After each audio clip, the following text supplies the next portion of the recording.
became of me? My bones and my brain feeling differently. Am I the same person I was when I was 5, or did something in me grow up and grow up and down?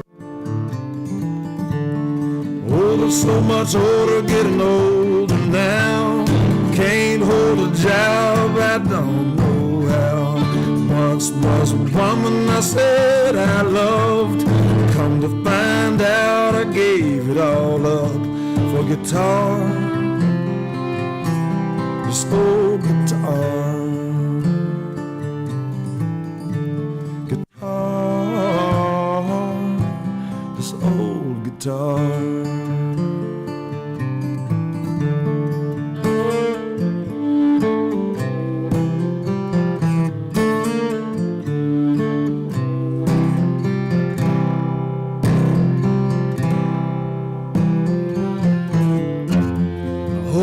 Jesus, what became of you? Q&A mic check. Q&A mic check. All my life, I thought that you'd come through. Podium cordless check. Podium cordless.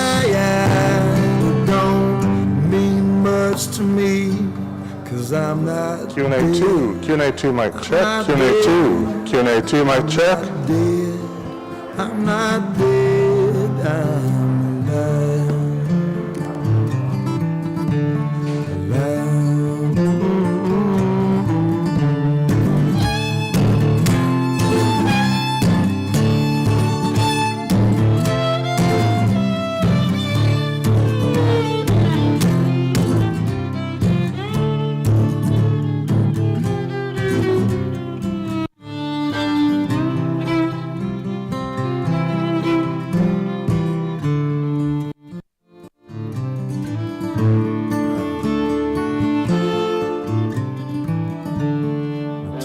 To the man come before me, said my life is so full of misery. Say you wanna walk around in my shoes. Are you prepared to sing the walking blues? Blues, these walking blues.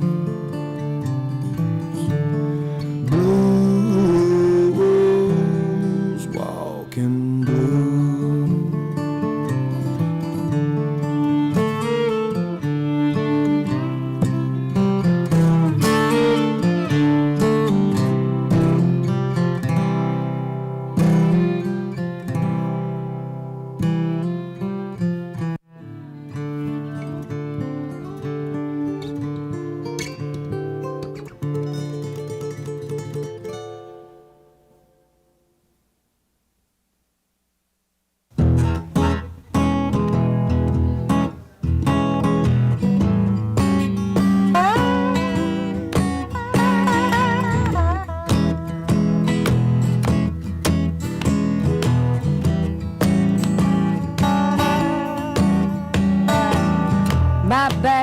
Is not a grand location, then a lovely little spot where I might go vacation. It's just that it's never been noticed before. Washington decided to open a door to all the trees within 100-mile radius. They want us all to pray and then they'll protect us, but make sure you wear your mask with a smiley face. Oh yeah, man.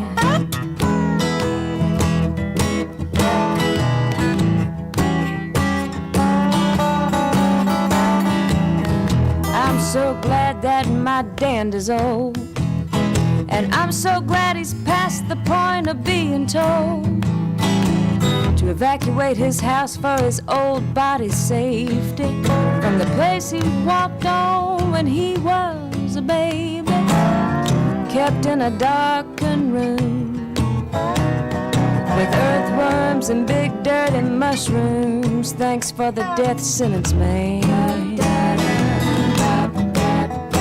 Oh, thank you, man. Thanks a lot, man.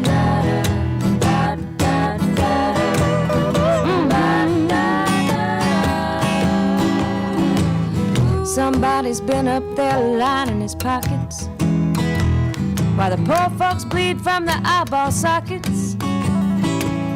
And somewhere a mama's boy in a seersucker suit ate a buttermilk biscuit and took the loot. Oh, he's in a loaded up the Cadillac for a rendezvous to the Gulf Beach. Just shoots the moon. Oh, where's your conscience, man? So unkind, man. I guess you wanna unwind, man. So unkind, man.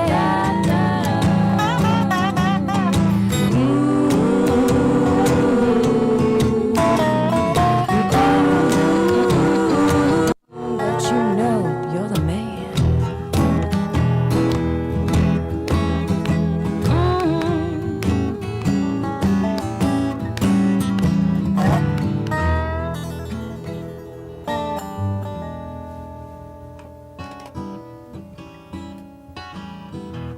You're the man.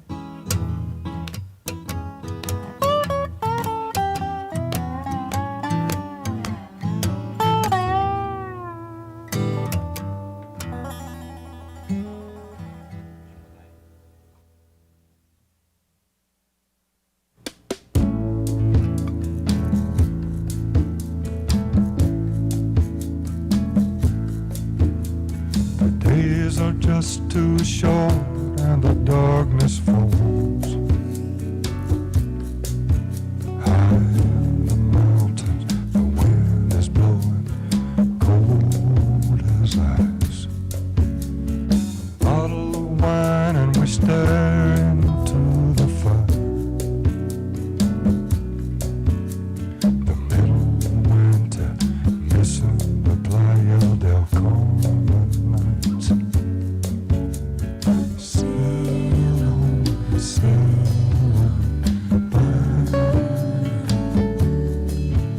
I wave to the boats that float across the fire. I can almost feel the salty air there.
is gone for gift.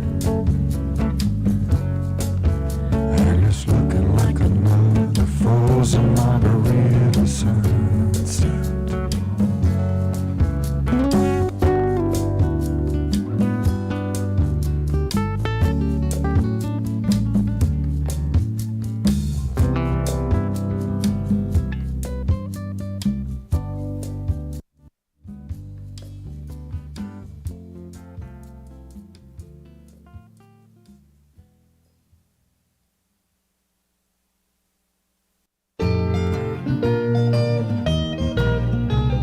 Scratch your saxophone me.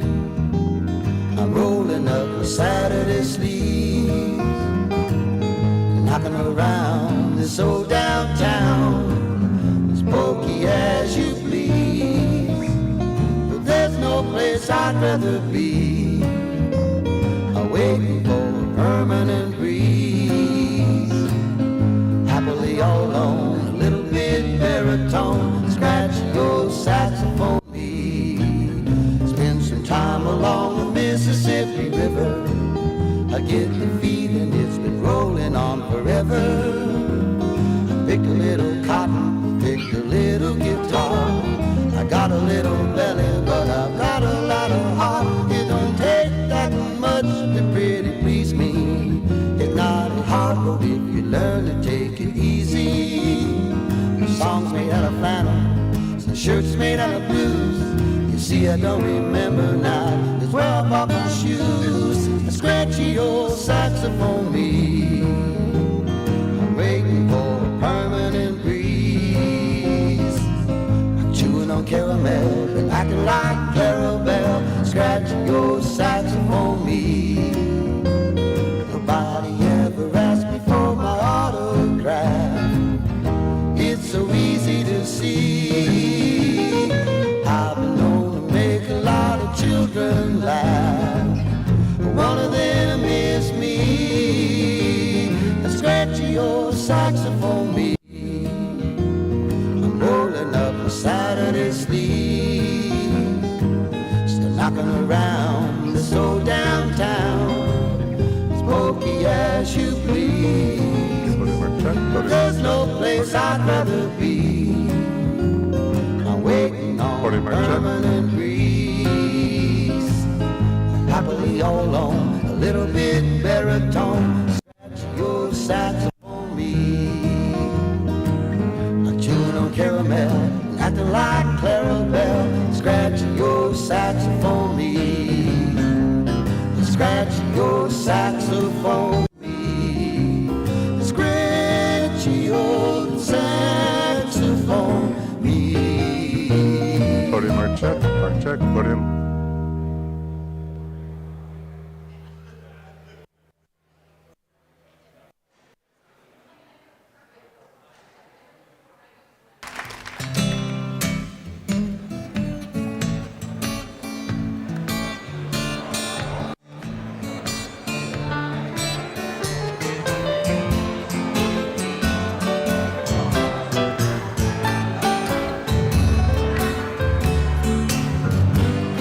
Put him or check. Once I lived the life of a millionaire.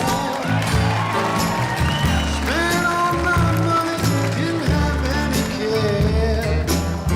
Took all my friends out for a mighty good time. We bought bootleg liquor, champagne and wine. Then I began to fall slow. Lost all my good friends and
Good morning, everyone. Please take your seats. We will begin shortly.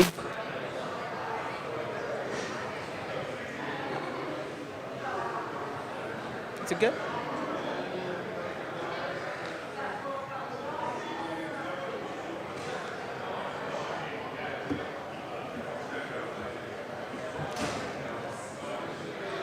All right, please take your seats.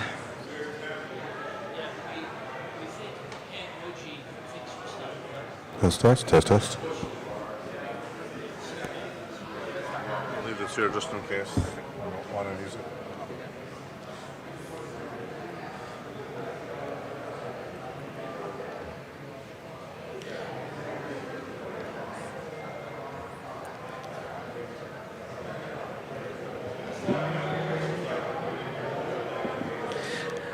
All right, good morning.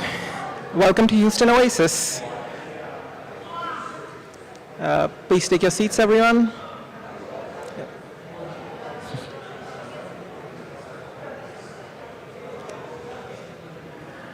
All right, my name is Abhishek Mathur, and I'll be your MC today.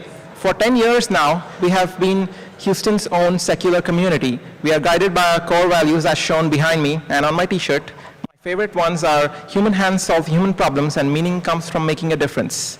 We have an exciting program for you this morning. We'll have songs by Hank Woji. He's still coming in, don't worry, he's on the way.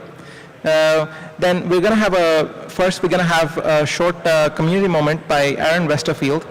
We'll take a break and we'll come back for the main talk by Andrew Seidel before finishing off with the last song. All right, so let's begin now with the community moment. This is a short 10-minute talk given by the members of the community. Today's community moment will be given by Aaron Westerfield on the subject of intermittent fasting. Looking forward to it, Aaron.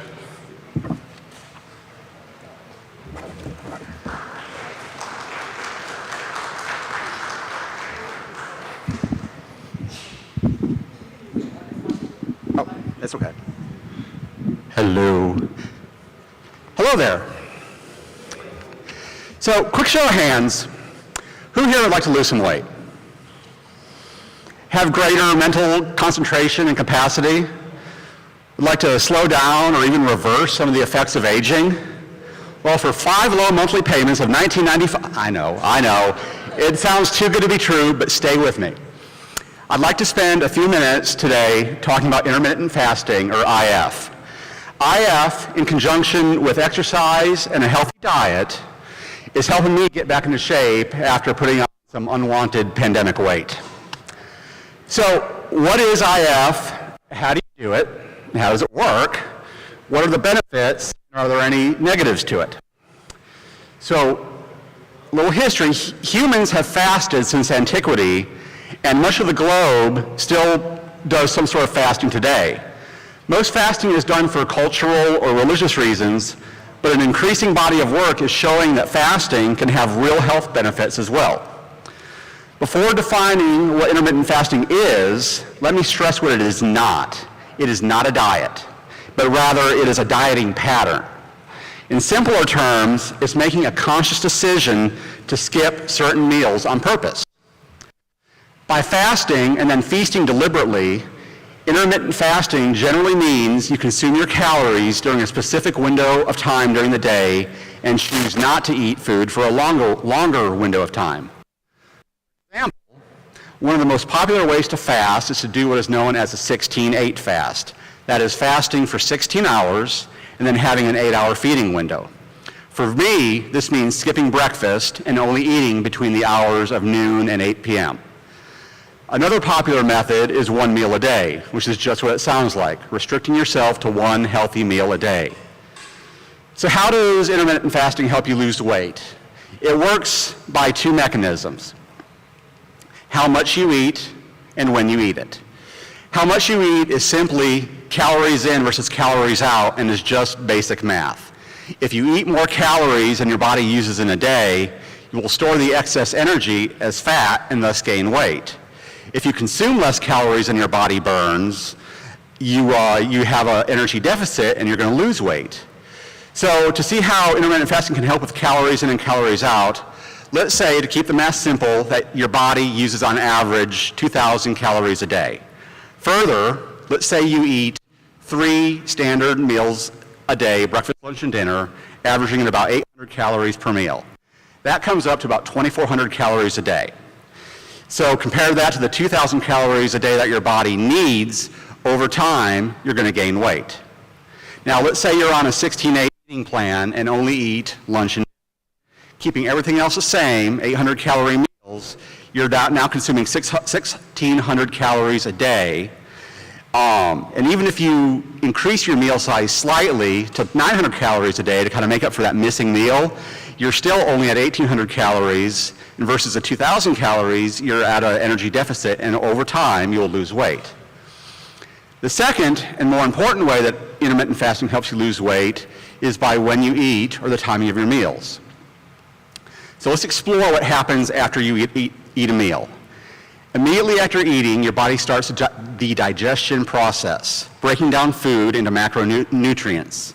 One of these macronutrients, carbohydrates, is further processed and released into the bloodstream as a simple sugar called glucose. This in turn causes your body to produce a substance called insulin. Insulin does 2 things. It stimulates the absorption of glucose into your bloodstream and tissues for a quick supply of energy, and it also prepares the energy for longer-term storage. Usually, the body does not need all of the energy that was consumed in a meal, so it converts the glucose it does not immediately need into its storage form called glycogen. Glycogen is initially stored in your liver and muscles to be released when needed for the body's energy needs. When those glycogen stores are full, the excess is stored in your fatty tissue in the form of fat. After about 3 hours after eating, your insulin has been transporting glucose to power your cells. Your blood sugar levels begin to drop. About 9 hours after our last meal, all the food has been digested and the body stops producing insulin, but our body still needs energy. So now we enter a new player, a hormone called glucagon. Glucagon releases the previously stored glycogen into the bloodstream to ensure your blood sugar levels don't get too low and the body's energy supply is steady and ensured. At 11 hours, the glycogen energy reserves are exhausted from your liver and muscles, so it's time to pull from your larger resource of energy, your fat reserves. Yay! Unfortunately, this is when most people break their fast, with the aptly named breakfast.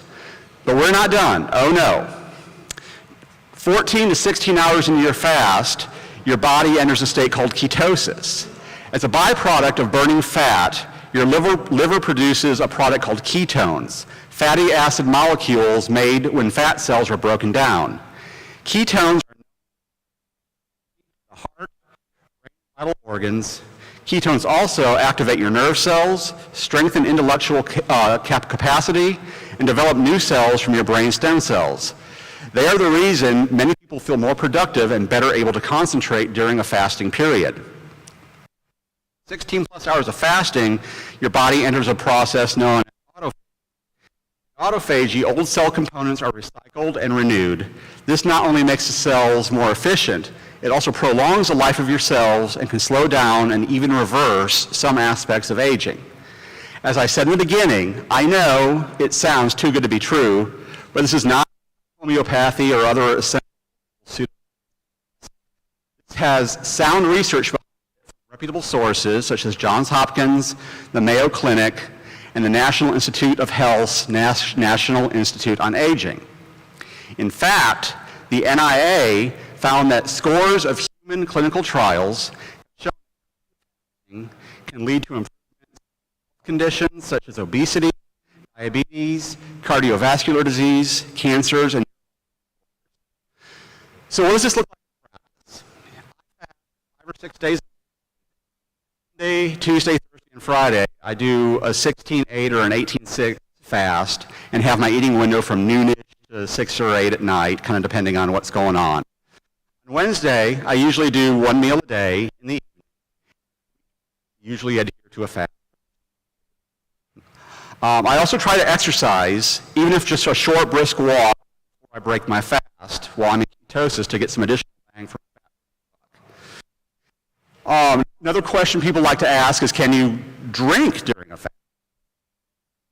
Emphatic yes. Staying hydrated is very important, so you can and should drink, but just don't drink any calories. Plain water is, of course, best, but you can also drink coffee or tea as long as there's no cream or sweeteners in it. The research is mixed on diet sodas, which is a personal favorite of mine, but I usually tend to avoid them during a fast. What about getting hungry? It happens, especially at the beginning. You're going to have some hunger pains and some discomfort. Starting intermittent fasting after eating all the time might be a bit of a jolt to your system. However, after you transition for a few days, the body adapts and learns to function just as well, only eating once or a few times a day. Although I fast for 16 to 18 hours per day with no issues, the following bit of research might assuage your fears that skipping breakfast will cause your body to eat itself and your brain to implode. A recent study found that after 48 hours of fasting, cognitive performance, ability, sleep, and mood are not adversely affected in healthy humans by 2 days of calorie deprivation. And you're not going to be fasting for any more time than that.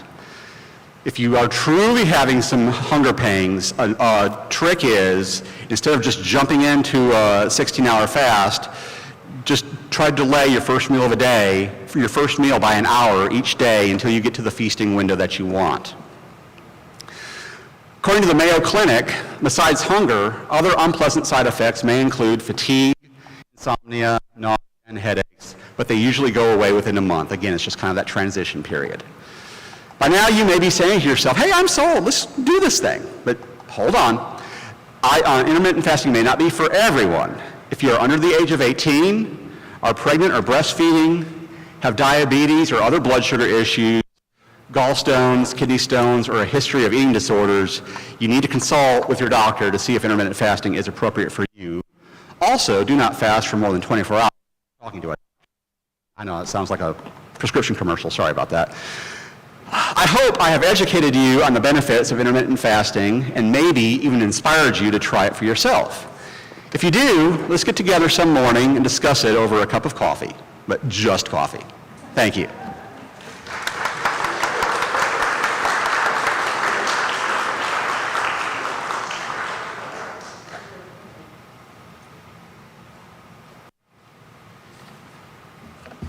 All right.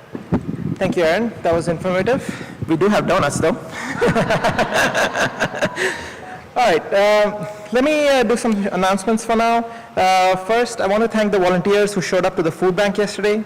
We sorted 7 pallets of senior boxes, which was over 9,000 meals. Now you say, how do you join the next one? Well, we got a bunch of options: private Facebook group, Meetup, Discord, and even a snazzy website, HoustonOasis.org. You can ask some of the regulars or anyone in the back during the break how to get in. Next, community groups. These are groups around the city. We're trying to meet and have discussions, or just dinner on a weekday night. We want to start them up in the different parts of the metropolis. So we need hosts and participants. Sign-up sheets are in the back. Also, Andrew will be signing books in the back as well. I got mine here, right here. They are for sale for $20, down from a retail price of $28. All right. Now we're actually going to do the main talk. I'm going to introduce Andrew here. Andrew Seidel is an attorney specializing in Check. Okay. All right. Andrew Seidel is an attorney specializing in constitutional law and is currently the Vice President of Strategic Communications for Americans United.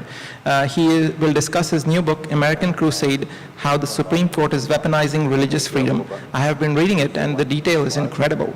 I loved his previous book, The Founding Myth, as well, which put a pin in the idea balloon of the United States being founded as a Christian nation. For those only online, please post your questions in the chat window, and we'll get to them during the Q&A session. Without any further ado, please help me welcome Andrew Seidel.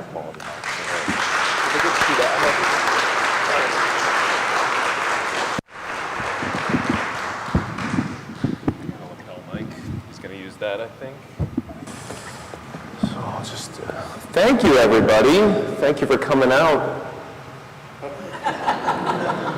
on Sunday morning. So, Religious freedom has long been a shield. It's this hallowed right that we all possess equally. It's embodied in the words that are etched into the front of the Supreme Court: equal justice under law. And most importantly, at least in my mind, it's been long supported by a robust and strong separation of church and state. But not anymore. Not anymore. There is a well-funded, powerful network of Christian nationalist organizations and individuals, including individuals in the federal judiciary and on the Supreme Court itself, that are working to weaponize the First Amendment.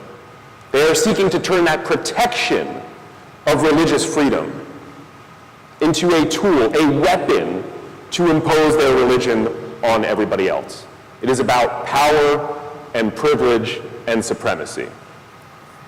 And when I say they are weaponizing religious freedom, both here and in the subtitle of the book, I really do mean that. They are litigating to change the legal meaning of that right. And they are litigating before the Supreme Court. And the Crusaders, which is what I call the groups of people who are working to weaponize religious freedom, this powerful, well-funded network, they're bringing these religious freedom cases that superficially seem to be about other things, that seem to be about a coach and his religious freedom, or a playground and preventing Christian kids from getting skinned knees, or a 40-foot tall Christian cross on government property, or school choice. That's another popular one. But really, they are about privileging the right kind of conservative Christian at the expense of everyone else. Their goal is to use religious freedom to elevate conservative Christianity to this special, favored place under the law, and everybody else is going to be a second-class citizen. And, well, I'll get into why in a second. I'll pause there for a moment. But in this book, in American Crusade, I work to tell the story behind this push to weaponize religious freedom that we have really seen happen over the last decade, but that last decade is a culmination of a much longer push that goes back several more decades, really, I think, to probably Brown versus Board of Education, which desegregated our public schools. And I do get into that. And I genuinely do not think you can understand what is happening in the country right now, and especially you cannot understand what is happening in our courts right now without understanding this crusade. And this has been my entire career. I have lived this fight for the last decade. I litigated some of the cases that are discussed in this book. I briefed others, on others. I have been on the front lines, in the trenches, fighting this fight for the last decade. And one of the things that I really tried to do in this book was to tell you the truth behind these cases. I think the media tends to prize balance over truth. And that is a big flaw when you're talking about Supreme Court cases. And we all tend to think of these cases as individuals, as one-offs, as, you know, this is just about this coach, or this is just about this playground and whether or not taxpayer dollars can fund the resurfacing of this playground, not as this long-running crusade. Now, we don't make that mistake with some other cases. For instance, in the fight to overturn Roe versus Wade, we kind of all understand that that is a much longer crusade, but the same thing is happening with religious freedom. And the cases have been warped and tortured beyond reality. This is a court, the Supreme Court now is a court of alternative facts. Anybody heard of the Kennedy versus Bremerton case out there that Americans United helped litigate? The coach just wanted to pray at the 50-yard line. More heads are nodding. Yeah. Well, that case is a prime example of alternative facts working their way into a Supreme Court decision. So, unlike a lot of popular law books, in American Crusade, I don't just repeat the story as told by the Supreme Court or the judges. I actually dig deeper. And part of that is because I was involved in these cases and saw them start from the very beginning. And part of that is because I spent a lot of time in dusty archives and in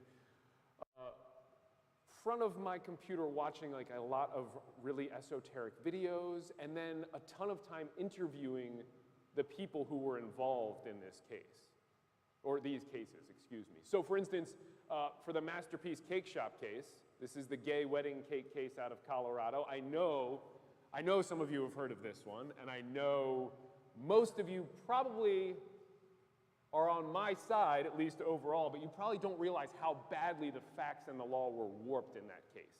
Even if you agree with my side on the not agreeing with the outcome of the case, right? You still don't realize how bad it was. And so, for instance, for that case, I actually interviewed the gay couple that was involved, because if you remember, that was a case about discrimination against a gay couple. A business protected under the law of the state of Colorado said that it got to violate the civil rights law of the state of Colorado because the person who helped organize this limited liability corporation believed certain things. So therefore, he got to violate this gay couple's right. And if you paid attention to the media narrative surrounding this case, by the time it got to the Supreme Court, what was it really about? It was about a poor, oppressed Christian artist who just wanted to bake cakes and didn't want to participate in a gay wedding. And the big bad government was forcing him to do these things. They won the media narrative completely.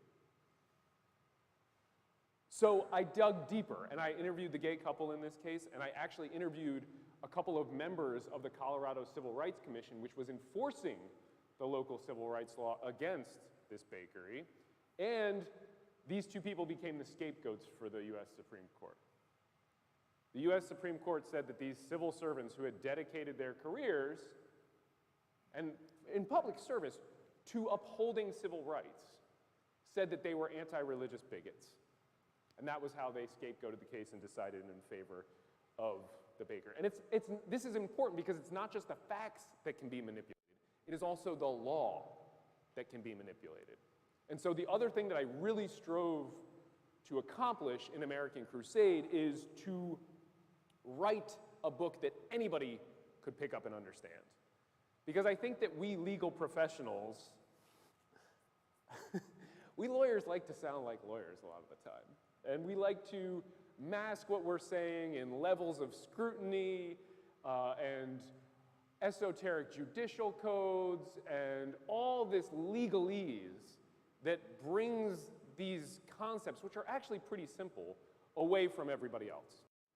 And I think sometimes we hide behind those. And so I tried to shed all those trappings, all that bullshit, and just cut right to the heart of the matter in these cases and explain to you what is really happening, why it's really happening, and show you just how radical these Supreme Court opinions and the justices themselves are.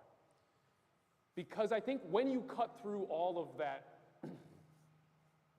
that prattle and piffle, there's a simple truth that lies at the heart of all of these cases, and that's that when religion and the law collide, the solutions are actually pretty simple. These cases are really not that difficult.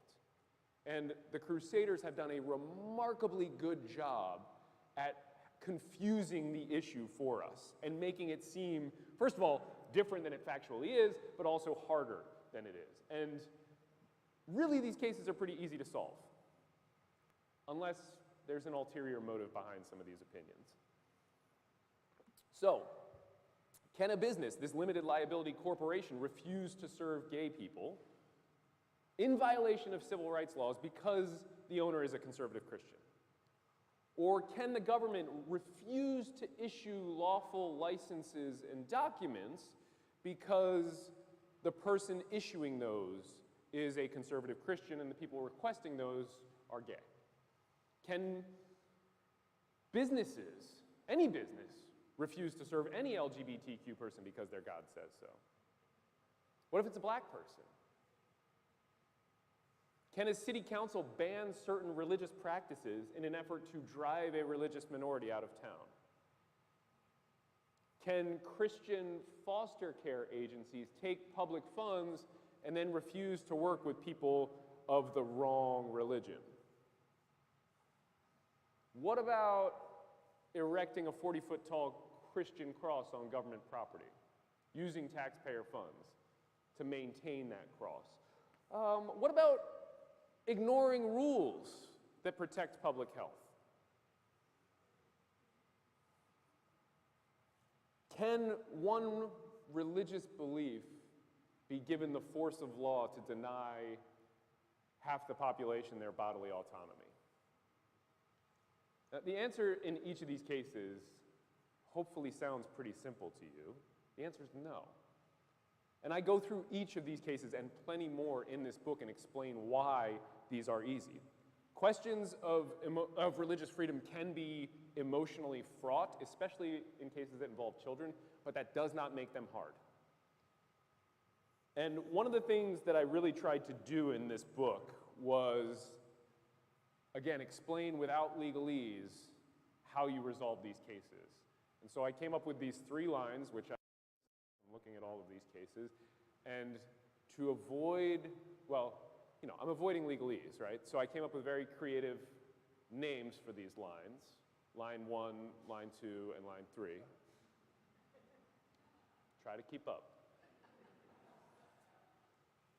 And the first line is really basic. We distinguish between action and belief. Right? Your right to act is limited. Your right to believe is not. In fact, freedom of belief, freedom of thought is probably the one absolute right that we have under our Constitution. Every other right that you possess is and can and should be limited in certain ways, including freedom of speech, freedom of assembly, and the free exercise of your religion, right? So there's a difference between action and belief. So the question is, okay, well, if action can be limited, where do we draw that next line? And the answer to that is where the rights of other people begin. And so this is line number 2. Right? Clearly the government can step in at some point and say your right to act on your beliefs is not unlimited, and if that action affects somebody else's belief, affects somebody else's rights, if it harms them, if it takes away one of their rights to, say, be treated equally under a civil rights law, or to, say, receive birth control at no cost, then you have harmed person's rights. You have trumped those persons' right with your religious freedom, and that is not acceptable. And historically, that is where we have always understood that line to lie in this country, under this constitutional order. And then the third line is, I think, a prerequisite to really having the other 2 lines, and that is the separation between church and state. And I like to think of this in a couple different ways. I think we collectively on this side of the aisle have done maybe not the best job of explaining exactly what this rule means and exactly what it does. And so in American Crusade, I tried to explain this separation in different ways and conceive of it in different ways so that everybody else can understand it. One way I really like to think of it these days is as an abuse of power. I'm going to move away from that speaker. Right? People who are in government are given certain limited powers by us, and not one of those powers is religious. Alexander Hamilton wrote in the Federalist number 69 that the government has, quote, no particle of spiritual jurisdiction. No particle. Right? So the government does not have the power to call for a national day of prayer. And when it does that, it is abusing its power. We have all kinds of rules in place to prevent abuses of power. For instance, you can't use public office and the power of that office to personally enrich yourself. or to sexually harass an employee. You do either of those things, you get run out on a rail, rightfully so. And I think it ought to be the same for violations of the separation of church and state. So I do want to get to your questions, because I know a lot of people have them based on the few talks I've done on American Crusade. I want to take a couple minutes to explain why we are having this crusade, and also why I'm hopeful. Still, yes. So why are Christian nationalists seeking this weapon? Why are they trying to reform religious freedom from that shield into that weapon? And the answer is that this is largely a backlash against equality realized. White Christian status in America has been sliding. It's been on the wane. Has been for some time, right? In these culture war issues that we have, culture wars is never mind. I'll get into that later. They're losing their power and privilege, the deference to which they are accustomed. You want a really prime example of somebody who's pissed off that people are not deferring to his conservative white Christian religion anymore. I would like you to go watch Justice Alito's speech in Rome earlier this summer, or this past summer anymore. This was after Dobbs' decision came down. He was speaking at a religious freedom summit put on by the Religious Liberty Initiative at Notre Dame, which has been instrumental in some of these later cases to help this crusade. And if you listen to him, this is a man who is pissed off that the culture, the society, is no longer giving the deference to him and his religion that he believes it is due. And that truly is why we have this crusade. And this is actually a common sociological phenomenon. When the dominant group in a society feels threatened, feels its status threatened, it reacts. And it often reacts in authoritarian ways. It turns to authoritarianism. And the more it feels threatened, it turns to those strong men, turns to Christian nationalism, turns to find a weapon to enshrine and retain that power and privilege. And that is why they're doing this. That is what they are seeking. And there are studies that actually back this up.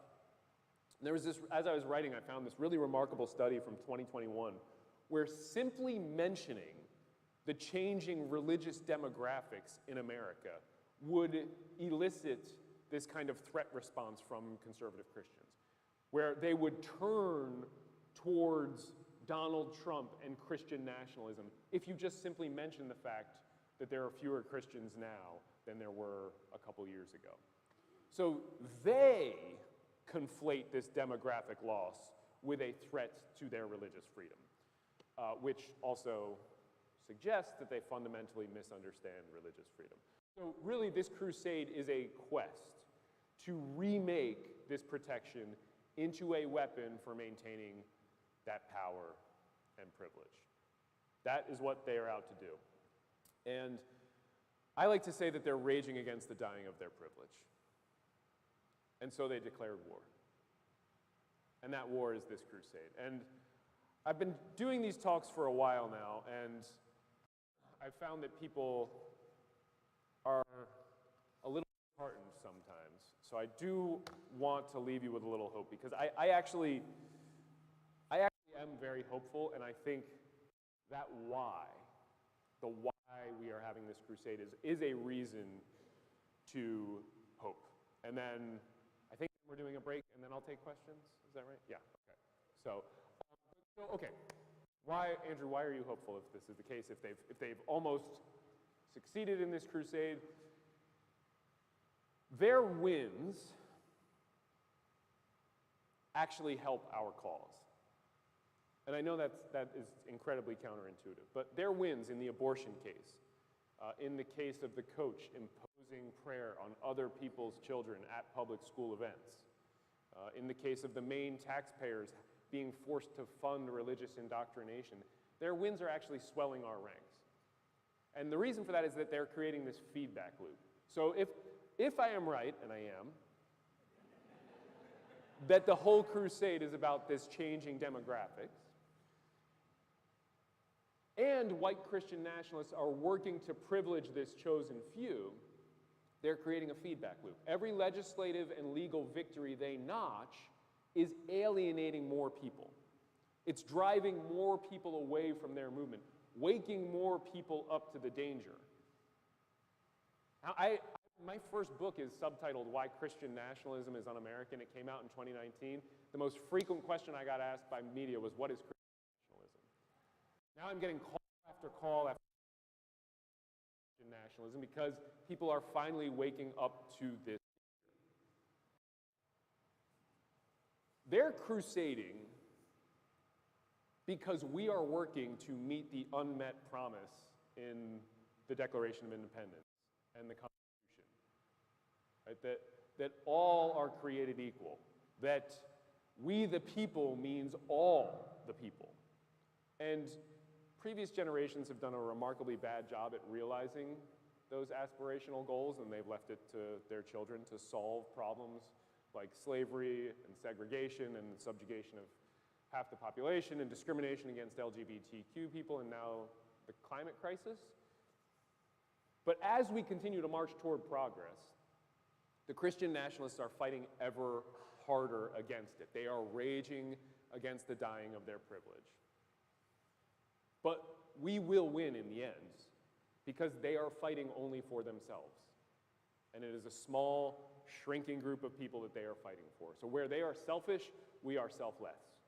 We fight for we the people, all people. That's what I do every single day at Americans United for Separation of Church and State. That's what AU's fight is dedicated towards, right? Freedom without favor, equality without exception. So there are more, I have plenty of concrete solutions in American Crusade, but I do want to point out this. Even though I have a lot of hope, none of those solutions are fast. There's no silver bullet to fix this tomorrow. And we expect instant gratification a lot these days. And that is not going to happen as we fight back against Christian nationalism and against this crusade. Right? They spent decades building power and building this network of crusaders to try to capture the federal judiciary, and they succeeded over the last 4 years, no, 6 years. We're not going to fix that overnight. I do believe we can fix it, but this is a long game and a long fight that we are involved in. And if you expect to win tomorrow, if you expect to win in the midterms, we might win in the midterms, but if you expect to win all this entire fight, you're going to be disappointed. So I do have hope, but I also have the expectation that we are in this for a very, very long time. This is going to be a long fight, so buckle up. And I'll leave it there for now, and then I'll turn it over to my friend the MC, and then I will let you exhaust your questions, I promise.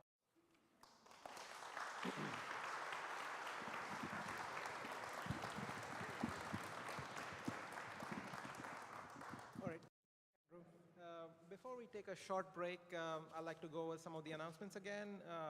As I said, Andrew will be signing books in the back, and they're for $20.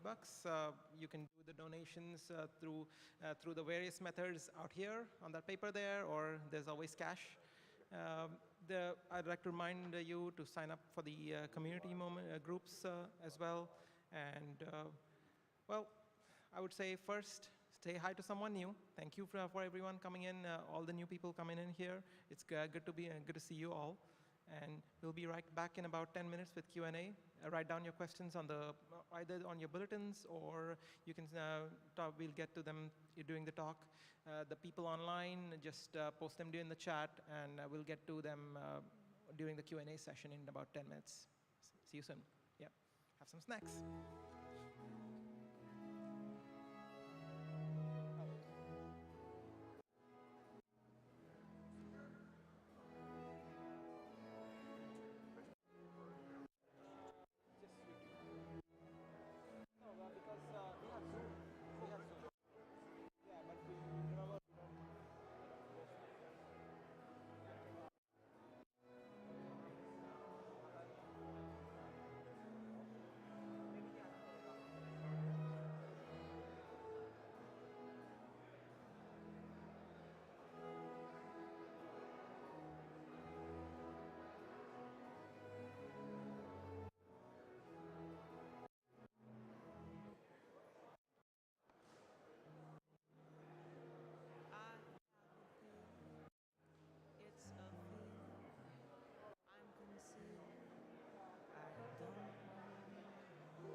sounds like some great conversation there. Come back to your seats. Please come back to your seats, and we will begin with a Q&A. If you have any questions, you can pass them to Will there, or you can give them to me. Please take your seats, please. We have an exciting Q&A session.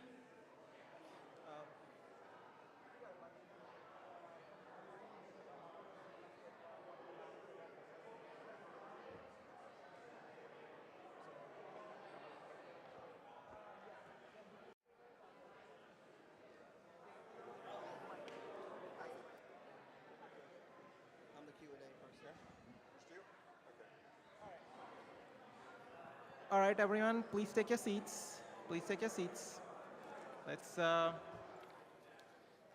we got a lot of questions coming. All right. Huh? No, Emily. Sorry. You can ask. All right, before we begin, I guess I wanted to inform everyone that there is a chapter, a Houston chapter for Americans United, and you can like their Facebook page and go to their website. You should be able to find them on Facebook. All right, let's go with the first question from Will. Hello. It's online. Yes, all right. I have some questions from online. One of them, Naomi asks, we see many churches taking a political stance, which violates 501c3 status. Is there any incoming legal action in regards to this situation? So the question is about the Johnson Amendment, which prevents churches, charities, every 501c3, including churches which are maybe don't have that status explicitly, from wading into partisan elections. What it actually prevents is them from endorsing a political candidate. It does not prevent any charity or church from weighing in on issues.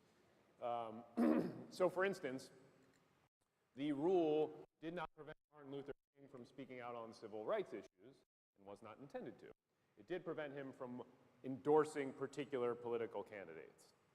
This rule is known as the Johnson Amendment. It's in a weird part of the IRS code and regs, but everybody calls it the Johnson Amendment. It's a common sense and simple rule. It attaches strings to your tax exemption, right? Because tax exemption is a privilege. It is not a right. There's no organization out there that has a right to be tax exempt. It is a privilege that we have said, if you are doing good works, if you are doing charitable works, we're going to let you be tax exempt. And as part of that privilege, we're going to attach some strings to it. And one of the strings is that you cannot wade in to partisan elections. Because the whole reason you're tax exempt in the first place is because you're going out and doing good things with those donations. Partisan politics is good things, right? So basically we want charitable donations to works, not to partisan politics. So that is why we have this rule. The rule has been challenged in court. It's been challenged as a violation of the First Amendment. There was a church that said, no, we have a religious freedom right to say whatever we want and also to get our tax exemption. And the court said, nope, that's not right. But right now there is a very small vocal minority that is trying to challenge the Johnson Amendment and get it overturned. You will be shocked to learn that they are the same crusaders that I mentioned in this book. And I mean, really, the rule is actually like hugely popular. There's a study done by, the name of the polling group escapes me at the moment, but it's an evangelical polling group. And it found that depending on how you ask the question, something like 70 to 80% of people, evangelical, that churches shouldn't be endorsing politicians from their pulpit. When the rule was under attack from Trump and the Crusaders, a number of letters were sent to IRS, like 3,000, 4,000 religious leaders, denominations, churches, nonprofits, all these different letters huge support for this rule. It is wildly popular. And it's under attack from this small, conservative, mostly evangelical minority, the Crusaders, who are trying to get it overturned. This is not about free speech or the free exercise of religion. It's about power. They are successful in gutting that rule. Their churches become super PACs. Unaccountable super PACs. Because right now, under the IRS rules, churches don't have to file any financial disclosures with the IRS, unlike other nonprofits. So Americans United every year files a Form 990 with the IRS, tracks every penny that comes in, every penny that goes out. You can see what money is being spent on. You can track it. We don't have that for these churches. And so they would immediately become, if this rule were not in place, the subject of massive donations for conservative political action groups. And it would be completely dark. They are black holes. And that's what they're trying to do. That's what they're trying to create. So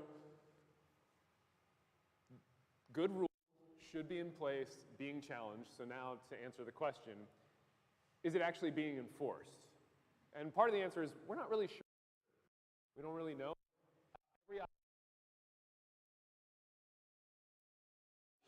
So if a conservative church, part of this Crusader network, if the head preacher gets up in the pulpit and says, go vote for so-and-so, it often does. Greg Locke. Who booed Greg Locke? No. Greg Locke burned my first book, so booing is appropriate. With a blowtorch, actually. What's that? No, I sent him a copy. He and I got into a Twitter debate about politics, actually. I sent him a copy with what I thought was a lovely note inscribed in the front. And he filmed himself burning it with a blowtorch. That's the founding myth why Christian nationalism is un-American. So if you need an endorsement for that book, there you go. Anyway, so Greg Locke, I don't remember what he said from the pulpit, but he violated this rule. Americans United reported him, and then he actually said, well, I'm renouncing my tax-exempt status altogether. And I was just talking with an AP reporter who's trying to follow up on that story the other day. But the problem is, we don't know what the result of that investigation is going to be. Unless Greg Locke does have a big mouths off about it. Every IRS investigation is confidential and secret. The only way you know about it is if the church talked about it, or if they turned around and challenged it in court. And then that court case would be a public record.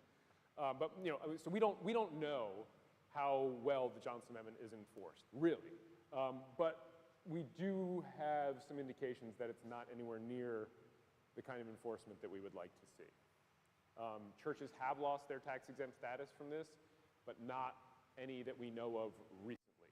Again, there's no real mechanism for us to know. So it's a little bit of a wishy-washy answer because we don't know. But it really is an important rule and one that is absolutely worth defending and shutting down challenges to. All right, we have another online question. Is Christian nationalism primarily acting through the Republican Party, or is it also using the Democratic Party? So we go from the Johnson Amendment question to I think Christian nationalism has found a home in the Republican Party, for sure. I mean, if you've listened to anything Lauren Boebert or Marjorie Taylor Greene has said, first of all, I'm sorry. Second of all, a lot of what they are saying is Christian nationalist rhetoric. The bottom line is Donald Trump, and I talk about this in The Founding Myth, Donald Trump tapped into an undercurrent of Christian nationalism that had been flowing through our country since before it was founded, really. And he tapped into it in a way that we had not seen previously. But the best predictor of a Trump voter in the 2016 election was not their party affiliation or some measure of economic distress or anything like that, but believing that the United States was founded as a Christian nation. That's the core tenet of Christian nationalism. I get into that in the founding myth, why Christian nationalism is un-American, if you are interested. So, I mean, Trump really did tap into this in a way that we had not seen before. There have been many previous waves of Christian nationalism throughout American history, where they've seized power, they've imposed their Christian nationalist mottos on the country, for instance. And again, I get into all of that in the founding myth, but I mean, currently, yes, I would say it has found a home. And, one other online question.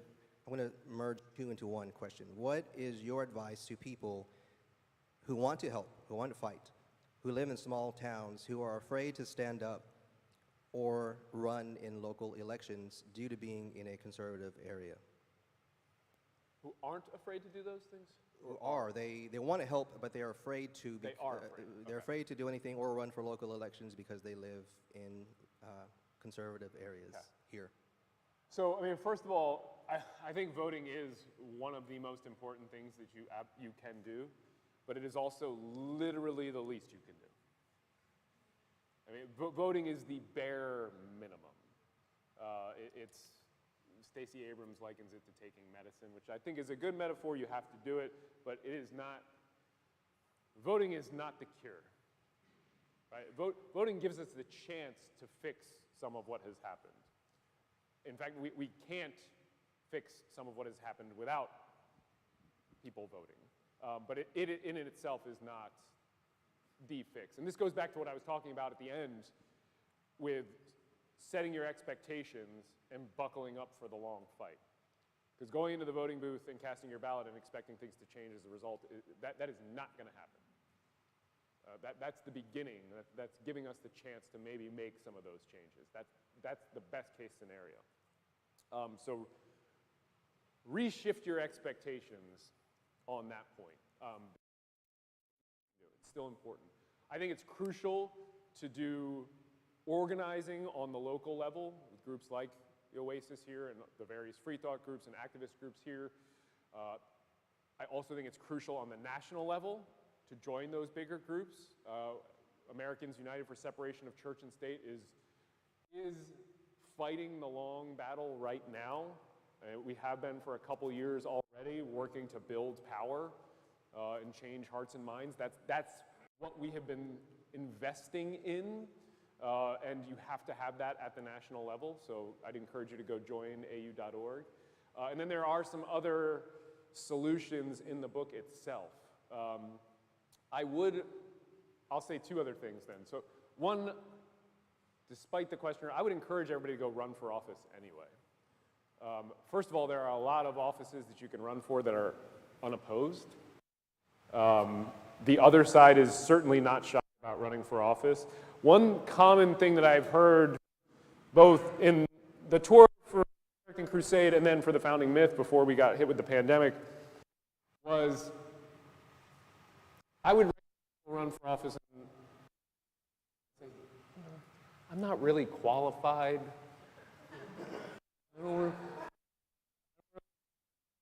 It means to sit on the school board. Look at Marjorie Taylor Greene. Look at Lauren Boebert. You are as qualified, if not more so, than anybody on that other side. Truly. This is one of the most important things. They are targeting every office at every level. And our side needs to be doing that same thing. And you can't do that if you don't want to do that. Find somebody who will and help them organize and go knock on doors for them. I mean, these are absolutely crucial things. And then the last thing is really Crusade is weaponizing religion. There are other. We sold out a book, and you want to sign a copy.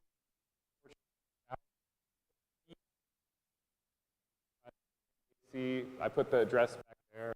It's on my website. You can get a copy through my local bookstore. So every few days I go into the local bookstore and I'll personalize and sign copies there. So that way at least you don't miss out. Yeah, sorry if you didn't get one, but Yay, we sold out.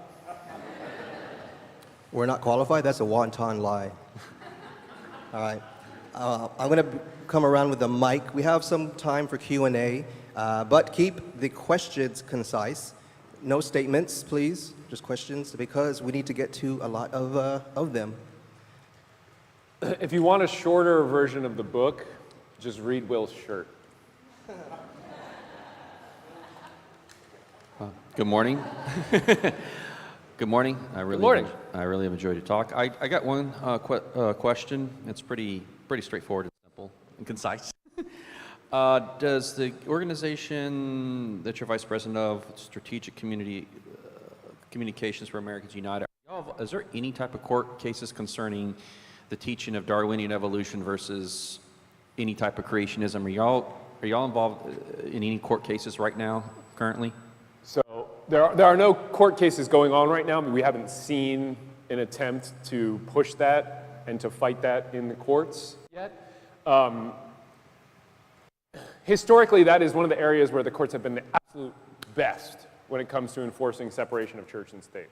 Have not let creationism infiltrate our public schools in any real way. Every time it has been challenged, and AU was part of previous challenges, including in the most recent case, which was Dover versus Hitler, which was 2005. That was, it's not creationism, it's intelligent design, and we're going to teach that, which got laughed out of court at the district court level. And we haven't really seen it since then. I will say that I expect us to have to refight that battle again soonish because of the success of the crusade, because they've been winning so many of these cases. And I explain this in the last couple chapters of the book where I start talking about public schools, because that is sort of the last bastion of the separation of church and state, and it is one of the reasons that we are seeing this crusade from the very beginning, going back to Brown versus Board of Education. And I tell that story in American Crusade, and I expect them to try to be pushing this kind of stuff in the public schools again soon. After the Kennedy versus Bremerton case, where the court adopted, we got time. Okay. This is the case of the coach who is imposing his Christian prayers on other people's children using his power and status as a public school, high school football coach. Okay? So he's praying with other people's kids at the 50-yard line. We know for a fact, it is indisputable, undisputed in the court, that kids felt pressured to join his prayers. And the other side, the Crusaders, tried to sell this narrative of this is just a coach engaging in a moment of personal, private prayer on the 50-yard line in the middle of the field. It was laughable. And the Ninth Circuit, one step below the Supreme Court, is looking at this case and really kind of, in a remarkable passage, calling out the lies of the Crusaders and saying that the coach's lawyers are spinning a, quote, deceitful narrative of the case. This deceitful narrative that the coach is just engaged in this moment of quiet, silent prayer, right? That he's not pressuring other people's kids to join him. And if an appellate judge said that my lawyering was deceitful and that I was engaged in a deceitful narrative and that this was what I was repeating was unreflected in reality, I would go bury my head in the sand. I would question my moral principles. I would probably not litigate for a little while. First Liberty Institute, the Crusader, based here in Texas, up in Plano, appealed to the Supreme Court. And they repeated that deceitful narrative to the Supreme Court, which tells you what they think of the conservative majority on the Supreme Court and what they are willing to do. And they were right. The conservative bloc on the Supreme Court adopted that deceitful narrative whole hog, every bit of it, to the point where Justice Sonia Sotomayor, in her dissent, included photographs, 3, I've never seen that, debunking the lies, the deceitful narrative. So, that case, because the court adopted these alternative facts and then found in favor of the coach, has emboldened the other side in a way that I've not really seen before. And we're not very deep into the school year yet, but we are expecting to see the other side very emboldened by this decision. And initial reports kind of indicate that that's happening. And I would not be surprised if in the near future we see it on the front of creationism, intelligent design, that kind of thing too. So I'm sort of expecting that, but the short answer is no, that has been shot down time and time again.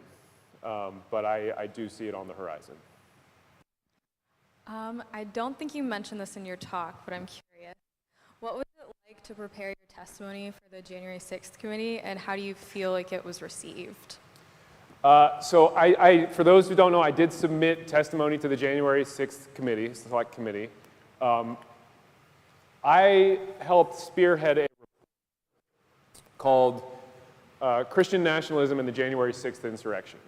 This was published by the Baptist Joint Committee with my previous organization, FFRF, and we had a number of experts, including Amanda Tyler from BJC, Jamar Tisby, Anthea Butler, Andrew Whitehead, Sam Perry, they wrote Taking America Back for God, Catherine Stewart, who wrote The Power Worshippers, and we each contributed sections to this report detailing the role that Christian nationalism played in the January 6th insurrection.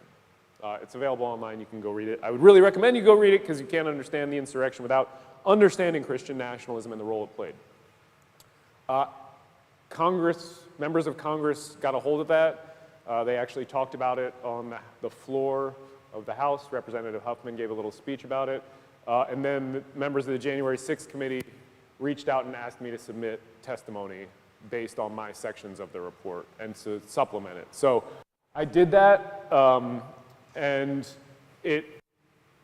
my testimony, you can find, my testimony is only available on my website, andrewlseidel.com. There's a publications tab, you can go find it, you can read it, it's public, and it'll be in the final, probably not the report itself, but they usually publish everything, so it'll be in there. And it was really, first of all, I mean, flattering to be asked. I'm glad that they're focused on this as a role. You've noticed it's not part of the public hearings, which is probably smart from a political perspective, especially since Christian nationalism is just now sort of entering the mainstream lexicon. So I catalog the dry runs that happened before January 6th. There were very clearly these Christian nationalist events. January 6th itself, all the imagery, the rhetoric that we saw that day, the prayers in the Capitol, pleading the blood of Jesus over the Capitol, the exorcism that was done in the Capitol to exorcise the demon Baphomet, and then the role that local and state public officials played in that insurrection itself. People like Cooey Griffin, who is in some serious trouble now. So that's the testimony. It was, you can go read it. I highly recommend it. I mean, I wrote it, so I guess I would, but yeah. You're right here. Thanks for the excellent presentation. I got two questions. Do you think there's some irony that in Iran right now, there are revolts against the theocrats? Do you think it'll come down to that if the Republicans win in November? And the second question is the whole no one is above the law stuff that's going around and trying to get Merrick Garland to indict somebody, just a distraction from what's really going on in the background? Is George Soros paying you by chance? George Soros is not paying me anything. If anybody knows how to get some of that, I'd happily take his money. I'm not going to make a prediction on the election, other than to say reiterate what I said earlier, which is that voting is literally the least you can do.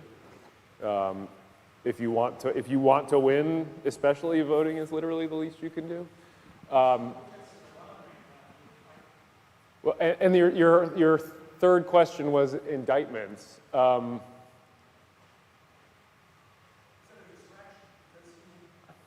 I don't know if it's a distraction or not. I don't know. I'm not going to weigh in on that either. I don't know. I don't know. Nope, I'm not going to weigh in on it. Yep. I'm going to punt that one. Here in front. I would like to know how, since the U.S. is based on "In God We Trust," you swear on the Bible to take office. It's on our money. It's in our Pledge of Allegiance. What can be done about that? I mean, it's basically, what if you're a Muslim becoming a new citizen here and you're having to say those words? It just seems, I mean, that didn't come about until, what, the 50s?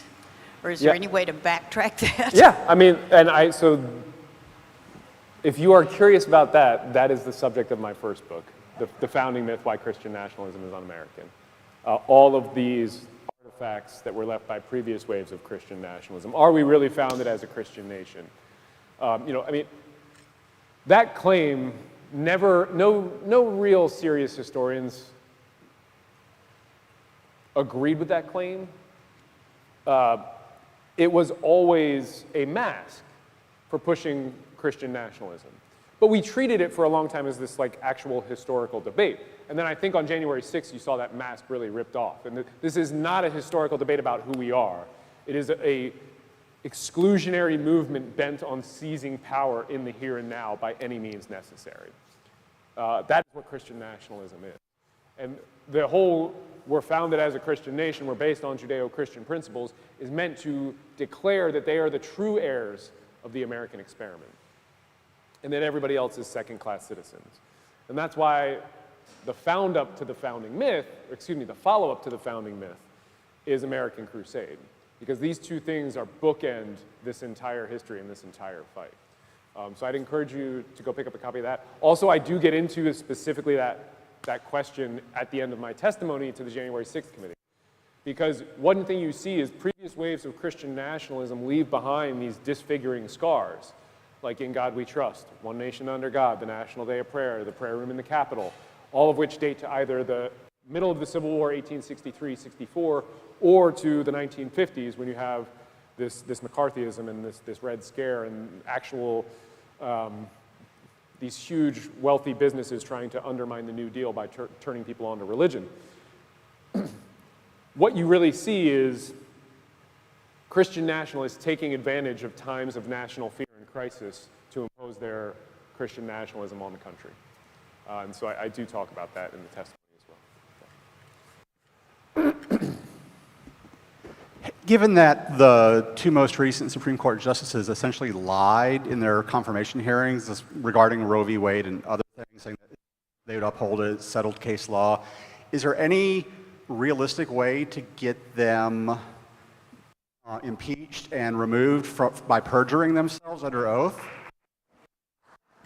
So you know what the key word in your sentence was, I gather. Realistic.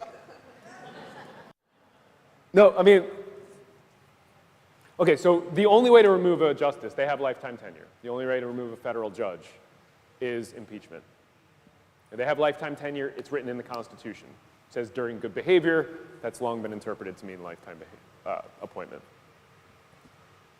Think of how much political capital the other side expended to put their collaborators in place on that court. I mean, everything.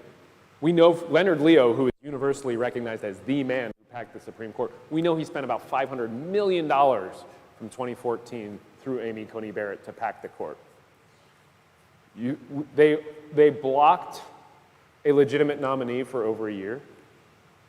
They ran roughshod over the country and credible allegations of sexual assault to put somebody in place. I mean, the rank hypocrisy of shotgunning Amy Coney Barrett onto the court. after 60 million people had already voted in the election, despite the same rationale for, you know all this. They stole seats. And they didn't do it to put their independent-minded justices who were just going to decide cases based on the law and the facts, who were just going to call balls and strikes. They did it to put in place people who would decide cases the way they wanted to. And they succeeded. And we saw how weak a check impeachment is when partisan politics play a role. Twice we saw that. And think of what they spent to get their people in place. So is there a realistic chance that we could impeach one of these justices? No. It's very easy to expand the US Supreme Court, however. It's very easy. All that requires is getting over the filibuster to add 4, 6, 10, 20 justices to the Supreme Court. This is one of the things I talk about in the end of American Crusade. Much easier hurdle to clear politically, especially if you treat voting as literally the least you can do. And I think far more likely, and also just generally needed. Not to say that there are not serious problems with what some of these justices have done in the past. I think you'd be hard-pressed to actually peg them as lying on Roe versus Wade. I think they would simply say in response, I was telling the truth. It was precedent, and I did consider this case. I just considered it and came out the other way. I think that's what they would say, and I think given the realities of impeachment, it doesn't really matter. But if we want to change the makeup of the court, which we should because it has been captured, there are much better ways to do that. We have a question here in front. Several months ago, there was an episode on 60 Minutes that pointed out how wealthy Texans were gaining control politically. And also these wealthy Texans were fundamentalist religionists. Now, the real question is, do you think that Citizens United leads inevitably to our having a plutocratic governmental system, political system? Yeah, I mean, I don't know if it's inevitable. It's certainly not a good or correct decision. Citizens United, for those who didn't hear it. I'm not going to get into the ins and outs or the nuts and bolts of that opinion. I will say that this is also part of the crusade too. It's all one and the same, right? You can't capture the courts and enshrine minority rule and give a weapon over to minority rule without also doing damage to our other institutions, right? It's not a coincidence that this past term was one of the most consequential in Supreme Court history, and that before that, they had gutted the Voting Rights Act, okayed partisan gerrymandering, decided Citizens Unite. I mean, all of these different things that related to political power and the people, the majority, exercising a political check on the other branches of government. So I mentioned earlier that Leonard Leo was universally recognized as the man who packed our Supreme Court, and that he spent $500 million or so doing that.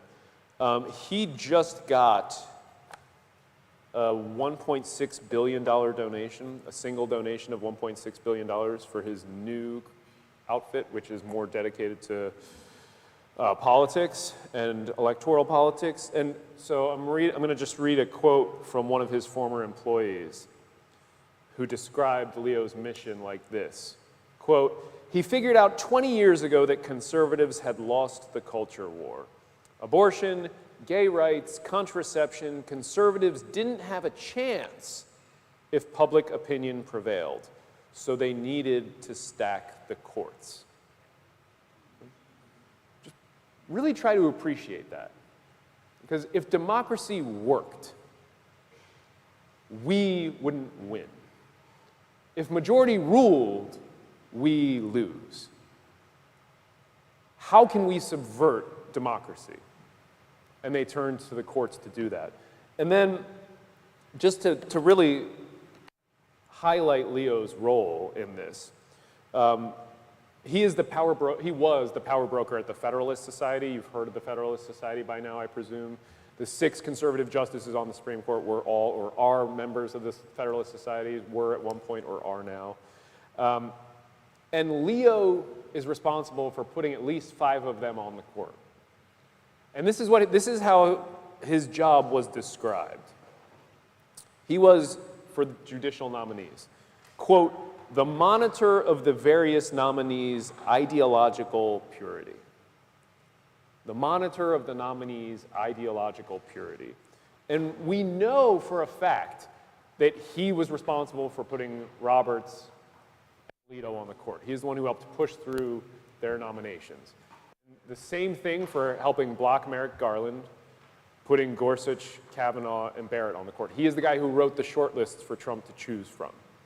So he's directly responsible for 5 of the 9 members on the Supreme Court. The other conservative member being Clarence Thomas, who is an old friend of Leo's, former member of the Federalist Society. There's video of Clarence Thomas and Leonard Leo on stage. I actually think it's up in Dallas at a Federalist Society event. And they are joking about how Leo is the 3rd most powerful man in America. He chose them for their ideology. And it is a crusader ideology. So the point of that is to say that these cases, I touch on the religious freedom cases in this book, but I also do show that this is part of the larger crusade. This is one branch of that larger fight. And I chose this because I think this is, as the demographics shift, this is going to be that core final thing that falls for them. And that's partly because they've done such a good job of confusing everybody about what true religious freedom should be, which is what I'm trying to untangle in this book. Yeah. Over here, we're officially in the lightning round phase. We have 2 more questions, one from this side, one from that side. Do you think there are any court cases or separation things that the Crusaders won't try and take on if they get the chance? Is there anything that they think is just politically not worth it? Yeah, really good question. No. There is no amount of power or privilege that will satisfy the crusade. It's up to us to stop them, 100%. They will push and push and push. You're already seeing it, I mentioned this in the book, you're already seeing religious freedom come up in the most bizarre place. It came up as opposition to the infrastructure bill. Yeah, it's coming everywhere. Yeah, yes. Do the televangelists who buy these jets and have fabulous, do they have?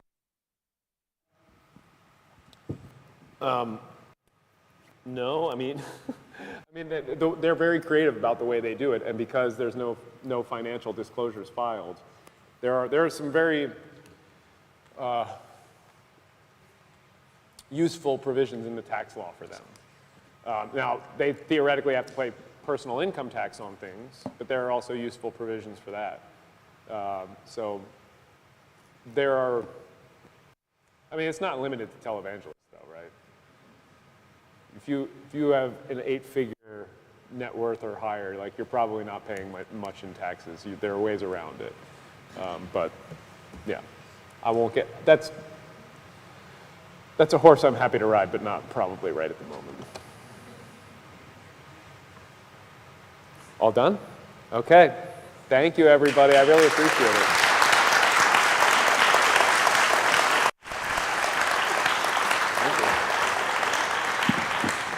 Thanks, Andrew. That was great. I'm sure everyone would love to hear about more. I guess maybe coffee conversation, I guess, at this point.